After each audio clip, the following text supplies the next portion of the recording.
A member in the parents' group chat shared a video. I just saw this from my son's smartwatch. It looked like a teacher was punishing a child. Whose kid is this? Better make a trip to the kindergarten now. I tapped on the video, and my heart dropped. It was my daughter, Hazel York. A teacher had cornered her in a stairwell, holding a metal rod more than 3 feet long, repeatedly striking her. Visible bloodstains marred her clothes. Hazel was still little. Even when beaten, she dared not escape and merely apologized loudly. "I'm sorry, Ms. White. I won't do it again." Hearing her cry in such a broken manner, I felt my chest being torn open. Immediately, I called her smartwatch, but all I got was a busy tone. There was no time to waste. I called the police, then the ambulance. After that, I grabbed my things and rushed to the kindergarten with my bodyguards. On the way, I managed to reply in the group chat, "It's my daughter, Hazel. I'm heading over right now. Thank you for sharing this." Thankfully, I had chosen to send Hazel to the private kindergarten right next to my office building. From downstairs, I could already see the school. It was almost dismissal time. The entrance was packed with parents, a dense crowd pressing forward. At the gate stood a woman, speaking loudly and passionately, as if she were giving a speech. I looked more closely and then recognized her at once. It was the teacher from the video. She stood there in a white dress, putting on a show in front of all the parents, dabbing her eyes as if she were crying. "My husband and I have been married for 6 years. We love each other deeply, never even arguing. A few days ago, he came back from a business trip and brought me a custom-made brick display. I placed it in my office, then a student from the next class saw it and insisted it was hers. I thought she just liked it and wanted to claim it because it was pretty, but later, I found out something shocking. She's actually my husband's daughter with another woman. And that display piece? I'm guessing he had one made for both that woman and me." As she spoke, she pulled out her wedding photo with her husband, a family picture from Hazel's smartwatch, and the display piece, showing them around before lowering her head to wipe her tears again. Most of the people picking up the kids were grandparents or housemaids, essentially older folks who were easily drawn into a scene like this. When they saw that the man in the photos was indeed the same person, they immediately began to condemn him. What a poor woman. She's so beautiful, and her husband still doesn't cherish her. All men are the same.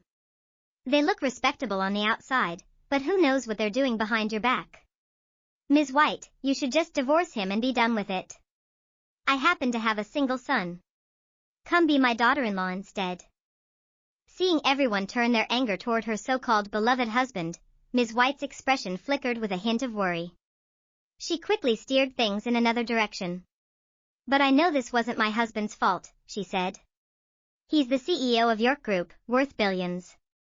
Women out there are always after his money, trying to get close to him. I bet that bitch went after him first." Chapter 2. The crowd broke into an uproar. No wonder. The Yorks are one of the greatest aristocratic families. Their status is just below the Campbells. I've heard the CEO of York Group is handsome and devoted to his wife. After getting married, he hardly goes out for business or social events and only focuses on his family. No one even knows who his wife is. So, it turns out Ms. White is the wife. No wonder she carries herself so well. Any man would want to protect her. She's hit the jackpot, hasn't she? Chester York was indeed the CEO of York Group, but after he took over, the company nearly ran into the ground. Back then, my family had been pushing me hard to get married, so I picked him, handsome, decently educated, and married him without much thought. Before the wedding, I made him sign an agreement. As long as he behaved himself and stayed a proper husband to me, Nadia Campbell, I would make sure the York family wouldn't have to worry about money ever again.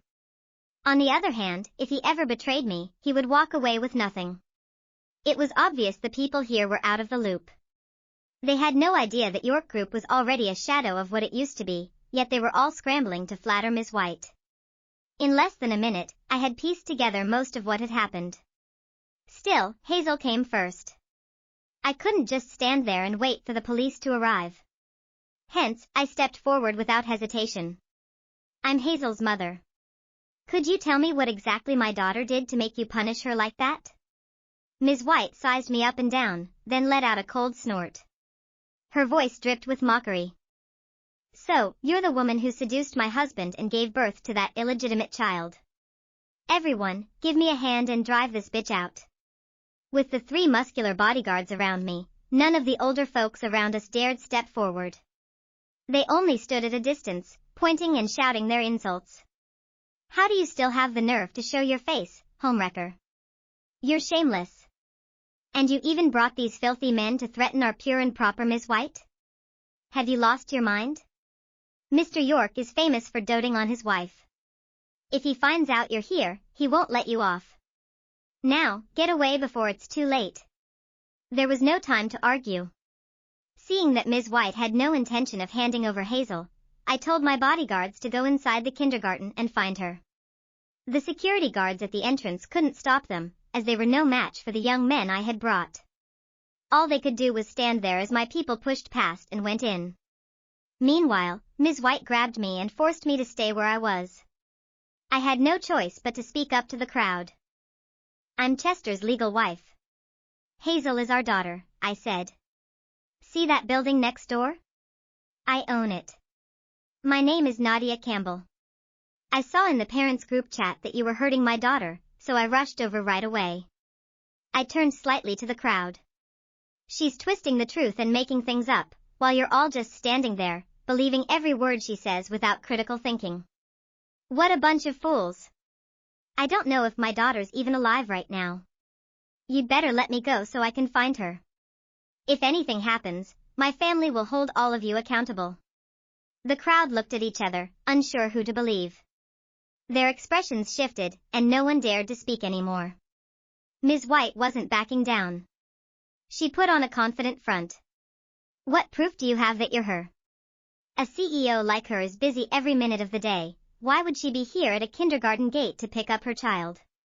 Besides, I've worked next to that building for years, and I've never once heard she has a daughter.